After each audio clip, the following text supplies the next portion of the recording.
Mercedes spent over $1 billion trying to build a car nobody wanted. And it's not because the engineering was bad, not because the price was too high, even though it was insane. They failed because of one dumb mistake, repeated for 10 straight years. In the early 2000s, Mercedes looked at Rolls-Royce and Bentley and thought, why are we letting BMW and Volkswagen own the $500,000 car market? So they dug up an old name buried in their own family tree, slapped a V12 in it, and told the richest people on earth, buy this instead of a Rolls-Royce. Total failure. And somehow, the thing that finally made this name profitable again isn't even a car. So what actually happened here? Before the war, Maybach wasn't some boutique tuner slapping a badge on someone else's car. And this fun fact, even Mercedes guys doesn't know. The same Wilhelm Maybach behind this name is the guy who literally built the first Mercedes. A few years later, Maybach's engines ended up somewhere completely different, strapped to airships. In 1908, Count Zeppelin's LZ-4 caught fire and was destroyed after its engines failed in a storm. Wilhelm wrote to the Count personally and promised something better, an engine actually designed by his own son Karl. That promise turned into a full company in 1909. By the 1920s, that same operation was building rolling palaces for German royalty and industrialists who considered a regular luxury sedan something their driver used. Then the war happened. Maybach's factories got converted to build tank engines instead. After 1945, there was no German elite left to sell $500,000 cars to. There was barely a Germany left standing. The brand got quietly swallowed by Daimler-Benz in 1960, and the name just sat there for decades, forgotten, and a name with no cars attached to it.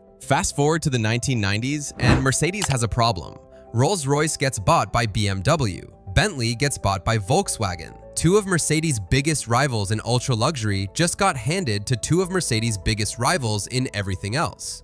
The parent company that owned both brands put them up for sale, and Mercedes threw its hat in the ring. This story is very unique, and there is a whole video about this. Fast forward, BMW walked away with Rolls-Royce, Volkswagen walked away with Bentley, and Mercedes walked away with nothing. So instead of owning a rival brand, Mercedes decided to build one from scratch out of whatever they already had lying around, and someone cracks open the company history books and finds this name gathering dust since 1960. Maybach.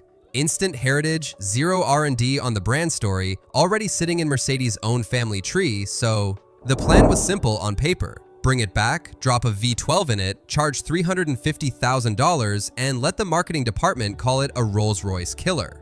But there was a problem. Rolls-Royce and Bentley didn't just sell engines and leather, they sold a name that meant something on its own, one that had nothing to do with a mainstream brand parked in every driveway.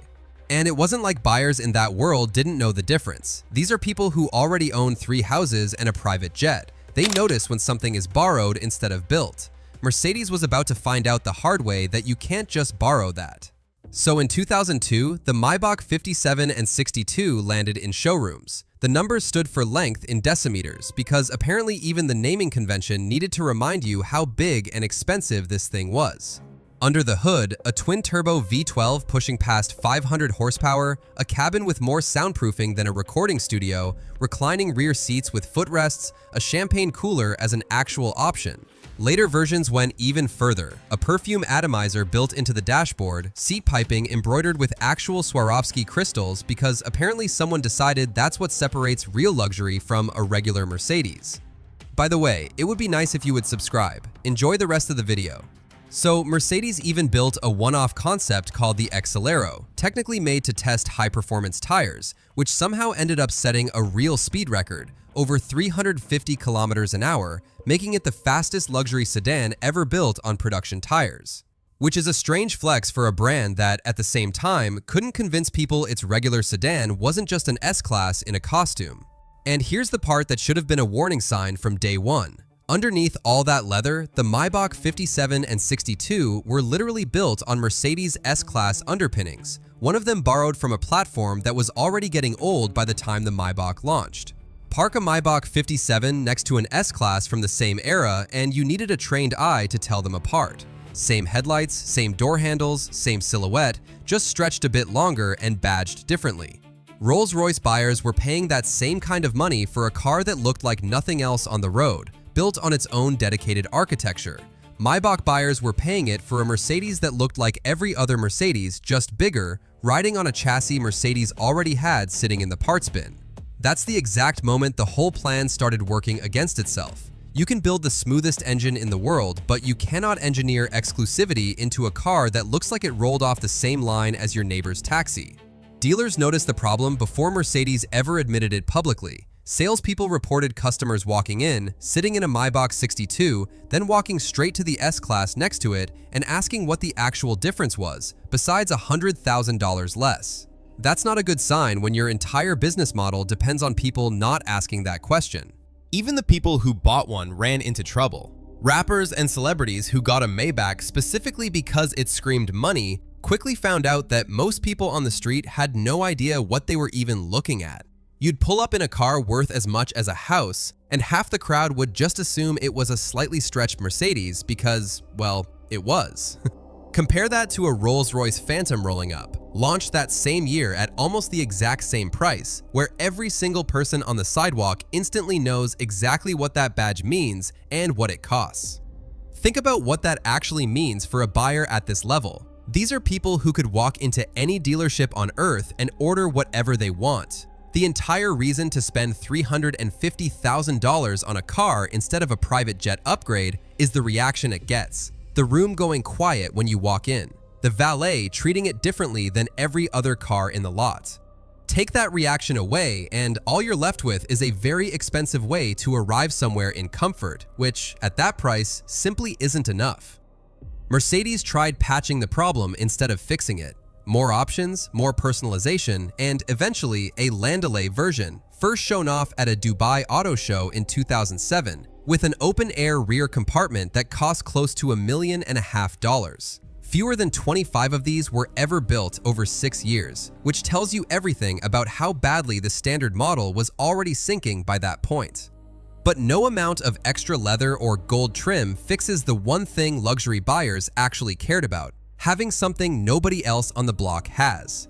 The sales targets tell the whole story. Mercedes wanted to move 2,000 Maybachs a year, every single year. In total, Maybach built 3,321 cars across the entire run from 2002 to 2013, a suspiciously precise number for something that just means nobody was buying anymore. Reports at the time put Mercedes' loss at roughly 330,000 euros on every single unit sold, meaning the more of these Mercedes sold, the more money they lost. Compare that to the actual competition in those same years. Rolls-Royce sold over 800 cars in a single year at one point, its best result in more than a decade and a half. Bentley sold over 10,000 in a single year. Maybach's best year ever was 600 cars, and most years it never came close to that. By the numbers people actually track, Mercedes burned through well over $1 billion developing and running this brand, and some estimates put the real losses even higher once you count dealership infrastructure and marketing built specifically around the name. Somewhere inside Mercedes, someone was signing off on losses like that year after year for a full decade before anyone was willing to admit the entire premise was broken. In 2011, Mercedes finally admitted defeat and announced Maybach as a standalone brand would be discontinued. By 2013, production quietly stopped altogether. 10 years, 3,000 cars, and a name that once again went back into the drawer. Here's the twist. Mercedes didn't actually walk away from the name, they just finally understood what they'd been doing wrong for a decade. In 2015, Maybach came back, but not as its own brand. It came back as a trim-level Mercedes-Maybach, sitting on top of the S-Class as the most expensive, most loaded version you could order. This time, nobody pretended it was a rival to Rolls-Royce. It was sold as exactly what it was, a Mercedes S-Class with more of everything, and that honesty is precisely what made it work. And that version sells really well, better than the standalone brand ever did by a wide margin. Remember that 600 cars in a year was the best the standalone brand ever managed worldwide. Today, Mercedes sells close to 500 Mercedes-Maybach S-Class models a month in China alone. One country, 1 month, almost matching what used to be an entire record year across the whole planet. Turns out, the problem was never the engineering, or the price, or even the badge itself. The problem was pretending a name with no independent identity could stand next to Rolls-Royce and Bentley on its own. The second Mercedes stopped trying to make Maybach compete as a separate brand and just let it be what it actually was, an expensive sticker on an already great car, it started making money. Rolls-Royce and Bentley didn't win because they build better engines. They won because they own something money genuinely can't buy, a name nobody can borrow. Mercedes had to burn through $1 billion in 10 years and quietly bury its own brand just to learn that lesson. And the strange part is, Mercedes already knew this lesson once before, back when Wilhelm Maybach was still alive and building cars nobody else could copy. Somewhere between then and 2002, that part of the story just got forgotten along with the name itself.